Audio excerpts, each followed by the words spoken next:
Assalamualaikum warahmatullahi wabarakatuh. Perkenalkan, saya Hmm, Farajun NPM 2040301026. Adanya saya di sini menjadi moderator dari PKM Pengabdian kepada Masyarakat kami yang bertema penyuluhan bencana dan pengaplikasian teknologi pemecah ombak yang ramah lingkungan. Tema ini kami angkat sesuai dengan masalah lingkungan masyarakat yang ada sekarang, yaitu bencana alam. Materi kami dibimbing langsung oleh Bapak Ahmad Diki Ramadan, dan materi selanjutnya akan disampaikan oleh pemateri 1. Pemateri 1 dipersilakan. Assalamualaikum warahmatullahi wabarakatuh. Saya Putri Rosetasari sebagai pemateri 1. Di sini saya akan menyampaikan tentang latar belakang dari masalah PKM kami. Adapun latar belakang dari PKM kami adalah yang pertama, pencegahan. Pencegahan adalah proses, cara tindakan mencegah atau tindakan menahan agar suatu tidak terjadi. Pencegahan dapat dilakukan, yang pertama dari kesadaran masing-masing atau individu, dan yang kedua disadarkan. Contohnya seperti kita melakukan sosialisasi. Secara tidak langsung kita berupaya menyadarkan masyarakat akan bahaya tsunami. Dan yang kedua, mitigasi. Mitigasi bencana adalah segala upaya untuk mengurangi risiko bencana. Program mitigasi bencana dapat dilakukan melalui pembangunan secara fisik maupun peningkatan kemampuan menghadapi ancaman bencana. Salah satu contoh yang akan kita lakukan adalah mengurangi dampak tsunami, yaitu kita akan melakukan penanaman pohon bakau bersama masyarakat setempat. Ada juga cara mitigasi yang struktural, yaitu pembangunan breakwater. Tetapi banyak risiko yang terjadi apabila bangunan tersebut mengalami kegagalan atau keruntuhan. Oleh sebab itu, kita memilih menggunakan pembangunan tumbuhan bakau sebagai alternatif pengurangan dampak tsunami yang ramah lingkungan. Dan yang ketiga, kesiapsiagaan.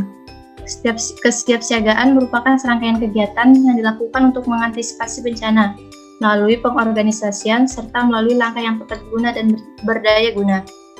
Di sini kita harus paham tentang ciri-ciri apabila tsunami akan datang dan apa yang harus dilakukan apabila itu terjadi. Sudah paham kan tentang arti tsunami dan karakteristik dari tsunami? Nah, ini dia beberapa hal yang perlu kita lakukan sebelum terjadinya tsunami. Yang pertama, ketahui tanda-tanda sebelum tsunami terjadi, terutama setelah gempa bumi. Berintensitas gempa bumi lama dan terasa kuat. Air laut surut, bunyi gemuruh dari datang dengan laut, banyak ikan menggelepar di pantai karena airnya surut, dan tanda-tanda alam lain. Yang kedua, alangkah baiknya untuk kamu cepat berlari ke tempat yang tinggi dan berdiam diri di sana untuk sementara waktu setelah gempa bumi besar mengguncang. Selanjutnya, segera menjauhi pantai dan tidak perlu melihat datangnya tsunami atau menangkap ikan yang terdampar di pantai karena air surut. Yang keempat, memantau informasi dari berbagai media resmi mengenai potensi tsunami setelah gempa bumi terjadi. Dan yang terakhir, mengetahui tingkat kerawanan tempat tinggal akan bahaya tsunami dan jalur evakuasi tercepat ke daratan yang lebih tinggi. 5 hal tersebut adalah langkah yang perlu kamu lakukan sebelum tsunami menerjamu dan lingkungan sekitar. Selanjutnya, yang keempat, bencana. Bencana alam merupakan suatu peristiwa alam yang mengakibatkan dampak besar bagi populasi manusia. Apabila bencana datang, kita hanya bisa melakukan apa yang bisa kita lakukan untuk menyelamatkan diri. Dan yang kelima, tanggap darurat. Tanggap darurat adalah serangkaian kegiatan yang dilakukan dengan segera pada saat kejadian bencana untuk menangani dampak buruk yang ditimbulkan, yang meliputi kegiatan penyelamatan dan evakuasi korban, harta benda, pemenuhan kebutuhan dasar, perlindungan, pengurusan pengungsi dan penyelamatan. Dan yang keenam, pemulihan. Pemulihan seperti yang kita tahu, apabila bencana tsunami datang akan banyak memakan korban baik secara materi ataupun nyawa itu sendiri. Kita sedikit demi sedikit melakukan pemulihan, baik pemulihan materi ataupun bahkan pemulihan batin. Dan yang terakhir, rekonstruksi. Rekonstruksi adalah pembangunan kembali semua prasarana dan sarana serta kelembagaan pada wilayah pasca bencana, dengan sasaran tumbuh kembangnya kegiatan ekonomi, sosial, dan budaya, tegaknya hukum dan ketertiban, serta bangkitnya peran serta masyarakat dalam segala aspek kehidupan. Mungkin sekian dari saya. Terima kasih atas waktunya.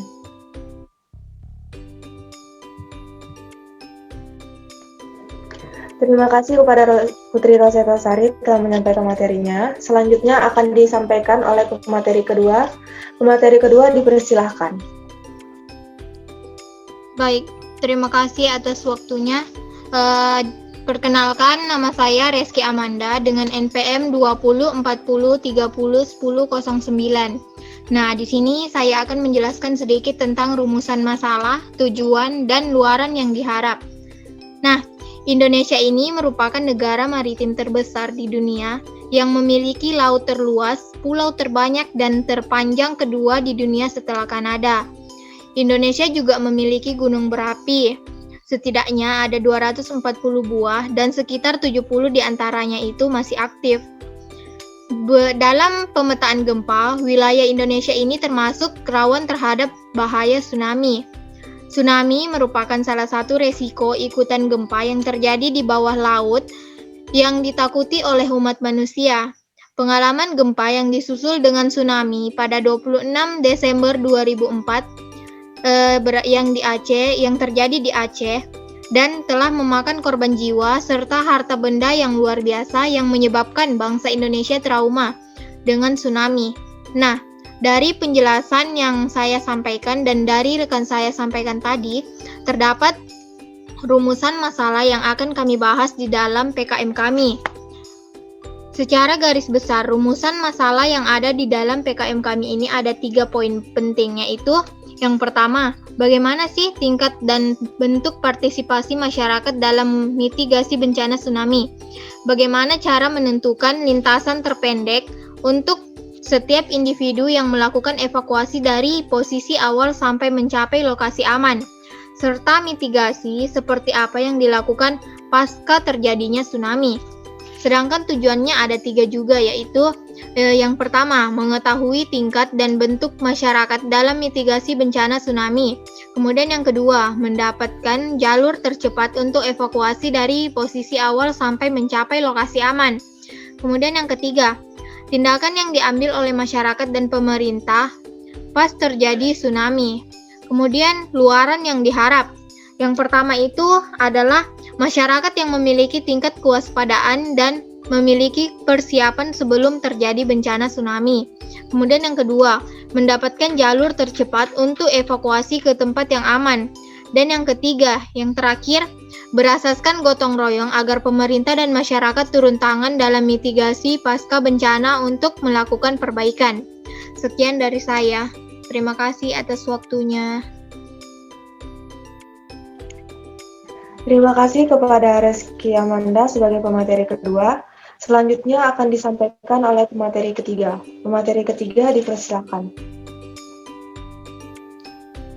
Baiklah, terima kasih atas waktunya. Perkenalkan, nama saya Irmaryani dengan NPM 204030101032. Next. Jadi di sini saya akan menjelaskan sedikit tentang metode pelaksanaan kegiatan. Yang pertama itu ada perencanaan. Nah, tahap perencanaan ini dilakukan dengan pembentukan dan pembekalan tim PKM yang terdiri dari 4 orang dan selanjutnya menyusun proposal yang kemudian diajukan. Selanjutnya ada tahap persiapan. Tahap persiapan dilakukan selama 2 minggu, yaitu berupa penyusunan jadwal, persiapan alat dan bahan, dan juga menentukan tempat sosialisasi, di mana pada saat sosialisasi kita hanya mengundang 25 orang, mengingat kondisi saat ini dan menetapkan protokol kesehatan. Selanjutnya ada tahap pelaksanaan. Nah, tahap pelaksanaan di sini ada 2. Yang pertama ada sosialisasi. Nah, di sini kami menyampaikan tentang mitigasi bencana tsunami berbasis hutan mangrove dilakukan dengan metode ceramah dan diikuti oleh 25 orang masyarakat desa Kota Tarakan. Nah, pada saat tim menyampaikan materi tentang apa itu mangrove, fungsi dan manfaat hutan mangrove, apa itu tsunami, bagaimana tsunami dapat terjadi, dan bagaimana meminimalisir korban jiwa akibat gelombang tsunami. Selanjutnya, tahap penanaman pohon. Pada saat penyuluhan itu kami menyampaikan tentang apa itu mangrove, fungsi dan manfaat hutan mangrove, apa itu tsunami, bagaimana tsunami dapat terjadi, dan bagaimana meminimalisir korban jiwa akibat gelombang tsunami. Dan penyuluhan ini bertujuan untuk meningkatkan pemahaman masyarakat khususnya tentang pentingnya melestarikan hutan mangrove. Penanaman ini dilakukan bersama-sama oleh warga masyarakat yang ikut sosialisasi.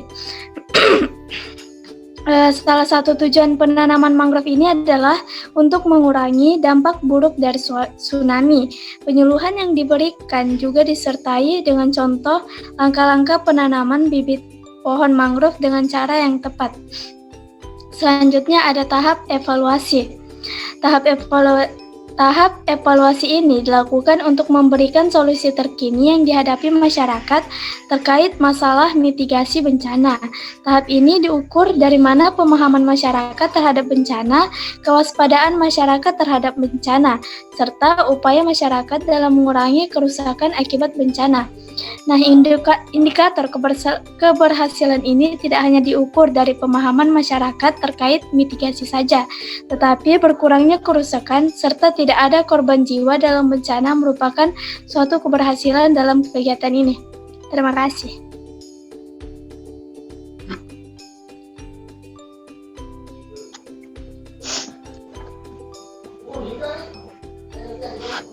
Terima kasih kepada pemateri ketiga. Selanjutnya saya akan menarik kesimpulan dari PKM kami, yaitu kesimpulan dari PKM kami adalah memberikan penyuluhan kepada masyarakat mengenai bencana alam, bagaimana pencegahan, mitigasi sebelum bencana, kesiapsiagaan, sikap yang diambil saat bencana, tanggap bencana, pemulihan, dan rekonstruksi. Langkah awal dari segalanya adalah kesadaran kita masing-masing sebagai masyarakat tentang bahayanya bencana. Selain memberikan informasi dan ilmu tentang bencana, kami juga memiliki indikator keberhasilan dengan harapan agar masyarakat sadar akan kelakuannya yang memungkinkan akan memberi dampak dalam munculnya bencana. Maka dari itu, selain memberikan informasi, kami juga mengajak masyarakat untuk melakukan penanaman pohon vegetasi yang bisa memecah ombak, seperti tanaman bakau. Tanaman bakau tidak dapat mencegah tsunami, tetapi dapat mengurangi dampak buruk dan kerusakan yang disebabkan oleh tsunami. Maka dari itu, pentingnya kita melakukan mitigasi untuk mengurangi dampak buruk sebelum bencana. Mungkin hanya itu yang dapat kami sampaikan. Kurang lebihnya mohon maaf. Wabillahi taufiq wal hidayah. Wassalamualaikum warahmatullahi wabarakatuh.